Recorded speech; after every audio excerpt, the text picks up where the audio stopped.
Hi everyone, I am Mariyah Bonite, an interior design student from the University of San Carlos, doing a classwork for ID 422 Business Management and Public Relations in Interior Design with my partner Alex Murillo. For our classwork, we have interviewed interior designer Roselane To Chip, and this interview is for educational purposes only. So we hope that you learn something as much as we have. Also from the University of San Carlos, interior designer Roselane To Chip graduated magna cum laude in her class. She passed the interior design licensure exam in 2013 and went on to work for Architect Medallia's architectural firm Artinamix for 2 years. She then worked for Mandawi Foam for 4 years as a merchandise manager and designer before officially starting her own firm, Lane Concepts, February of this year.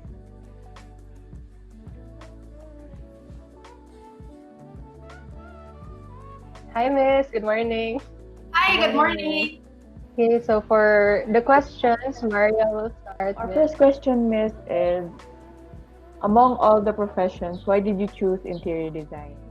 When I took the entrance exam, kay murag interesting man siya. So I think I took 5 courses. I took 2 for Manila and 3 in Cebu, and diba? See, interior design was the one that really stood out for me. And then my background for art is not very high. Pero when classes started, I knew nga, okay, I'm in the right place. Thank you, Miss. So, what aspects in interior design do you prioritize the most? For our practice is the client, dude. Even if amo ang style is more of towards modern, we want to do this way, pero client wanted to do the other way.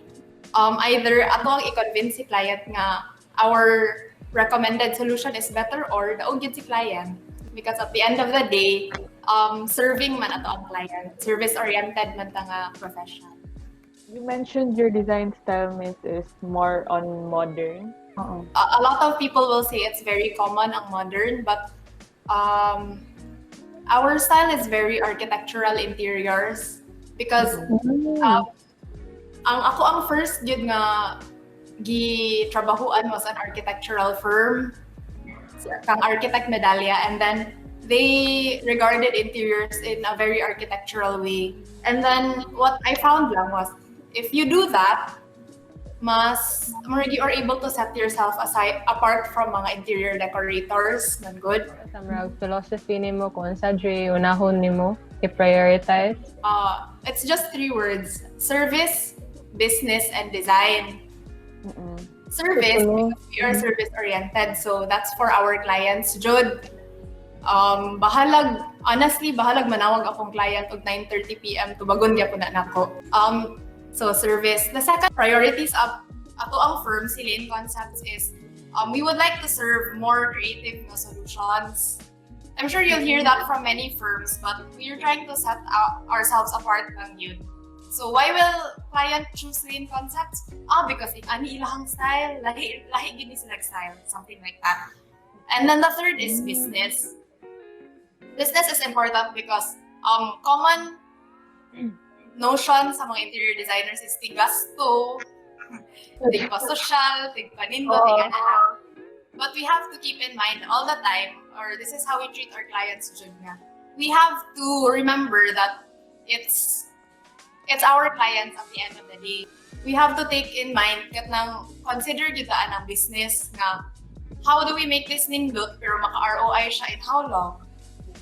Or if it's commercial na establishment, how many percent of the floor area will be profitable and how many percent man ang ato ang designan in order to increase the rates sa ilahang paabang? Something like that. So service design business. Thank you. And so what do you try to advocate in your work? We want user-centered yun siya. It's really an experience ba? We want nga, when we come into a space, sometimes you are given a space and then the way we tackle the space is, what do I fill up here? What do I put there? Saan din ako balansi? For us, we always start with the question of, how will the user use this? So ours is traffic flow, convenience, functionality. Mao gyud na among first i-answer. We want to capitalize on unsa may natural na flow gyud ni user, kay kita, we will complement it. We don't want to dictate.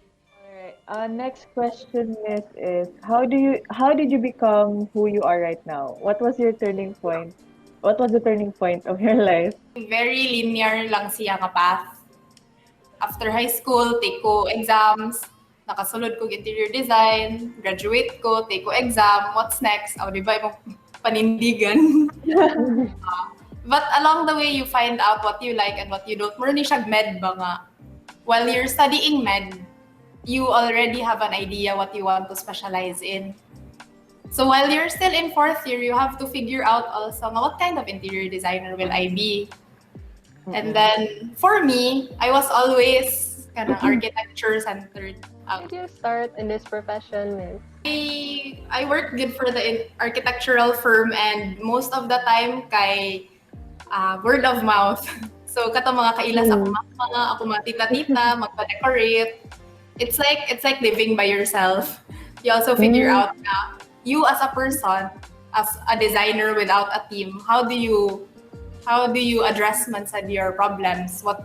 What's your process to reach a solution? It's so nice.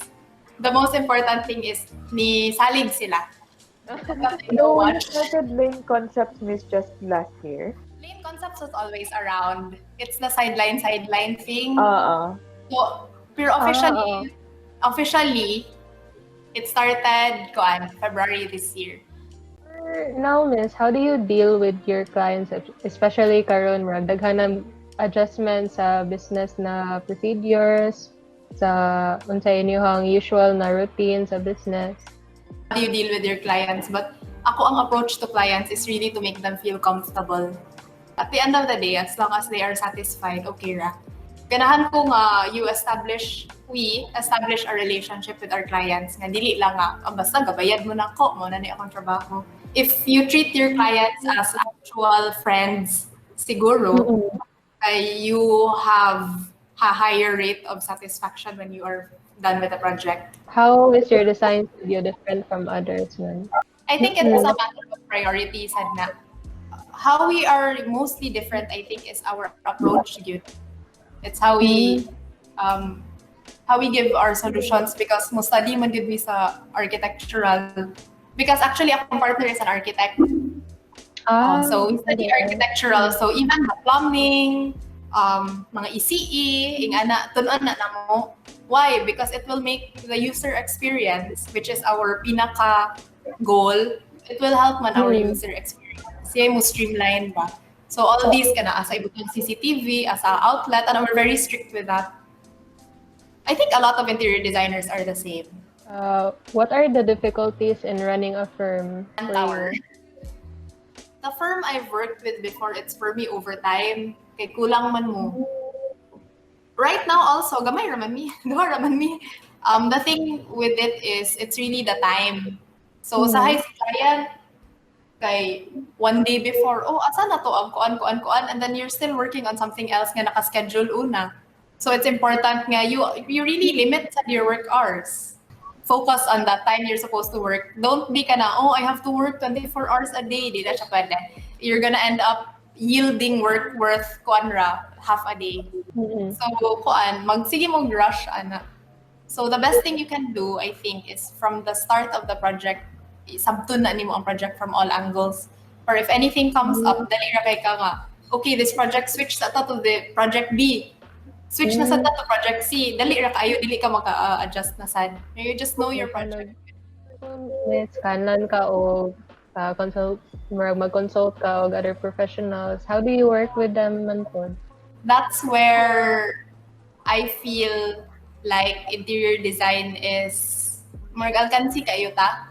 That's why you have to understand structural plan. Even ako, di kayo may mabasa ng structural plan, but you have to understand it. Structural plan, bisag ka ng fire protection nga plan, sprinkler, kana take that very seriously.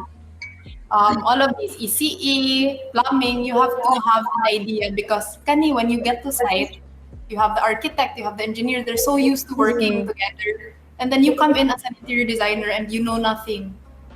Kuan gid ka, you'll really get bullied. speaking of difficulties, kung for example, naiki-disapprove ang architect niya, nagstorya sa with the client niya, magstorya sa ng client with nimo, kay how do you handle it? Ano po? Panindigan. Here, there's the architect, there are the consultants pa. What we have to do most of the time is panindigan yun na. From the very beginning, you have to know nga, nganong kaniman ako ang gi-propose nga layout, imong panindigan, imong tagaan og reason, if mapildi ka, at least they know nga you studied. Don't belittle your profession. Yes, Miss, kanang what aspect of work in interior design do you think is overlooked the most? I think interior design is very personal. The more I go on with projects, I realize interior design is or could be harder pa than architecture. Sa interior design kay, uy, ganahan ko parehas jud ing ani sa magazine. Sir, kanang di ra pa pada, pero ganahan man jud ko ing ani. Why? Kay it's a very personal level bitaw. Makayon sila ano ba it's done naman na nato og kuan. It's not kanang detrimental to the building, something like that. Pero in the end, more hours are spent on interior designing than on architecture. Kasi architecture, they come up with a concept, they come up with the working drawings, supervise construction, revise along the way. Sa interior is ikaw gid ug si client, every little thing yun. So, murag, I don't see why interior design should be belittled. Question, kanang how do you see the current market in interior design right now? Yeah, how does it affect your kanang firm? I think there's room to grow. The market is getting there na sila. Like the market is already acknowledging the importance of interior design at this point. So we're at a good time. And then booming pag yun si construction for the last, I guess, 10 years. Like there's room for everybody yun. What accomplishment are you most proud of, Miss? Ang satisfaction nimo when the client tells you nga, sunod lang tas imuhang plano kay mas ganahan ko sa inyo kaysa sa architect ang saba ni architect. Diba? It happens. So yeah, every project you have your little wins. Like mag-propose ka for this bedroom niya, totally walay renovation, alipaya. Who has been the biggest influence in your life and why? Family, and also ang pinaka-inspiring yun in everything. Later on, when you're five years into your profession, ang koan, imong expenses. Oh, motivator, the biggest Motivator na siya, si expense. If you have fallen in love with your team, you will do whatever you can nga imo nang makip ang team. If you make your team your motivation, you'll end up nga happy sa tanan. Do you look up to someone as a designer? I look up to people who are risk takers. What is your advice to future interior designers like us?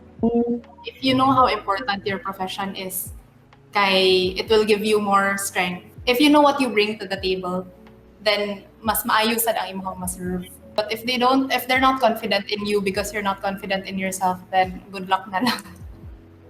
Anong mga mag-take of board exam, Miss? You understand what you can. What's important is you get what you're studying. Thank you, Kayo. Enjoy the rest of Thank you so much, Miss, for Thank you, Kayo. accepting our invitation. Ulahi na gani kayo ko. Thank you. Thank you, Miss. As an aspiring interior designer, this interview has really been an eye-opener, and if I had to say one thing that I really learned, and it's to really take care of yourself, because how are you going to serve your clients the best solutions if you're not taking care of yourself? And you won't be able to do the rest of the things that you need to do if you're emotionally, physically, and mentally burned out. So yeah, it's really important to take care of yourself. Key takeaways I learned from the interview. 1, it's better to know more than you need, especially in your career, your specialty. 2, it's better to know where you stand with your client and also with other fellow professionals. So for you to have confidence in your profession. 3rd, it's better to try than not. As Mitz said, you have to be willing to get your hands dirty to work from the ground up.